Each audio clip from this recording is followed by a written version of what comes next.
Dinner ready થઈ ગયું છે અને આજે બનાવ્યું છે મસ્ત મજાનું મગનું શાક, મગ મસાલા.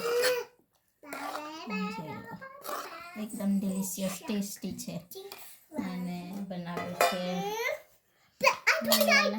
સેવૈયા ખાવાનું મન થયું. ઓકે, મને સેવૈયા ખાવાનું મન થયું તો સેવૈયા બનાવ્યા છે મસ્ત ડ્રાયફ્રૂટ્સ નાખીને અને ઇલાયચી પાવડર કેસર બધું નાખીને મસ્ત મજાનું સેવૈયા છે.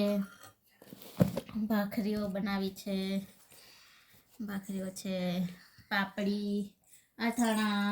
આજે શાક ભાખરી તો અથાણા અને પાપડી બધું લઈને બેઠા ખાઈએ.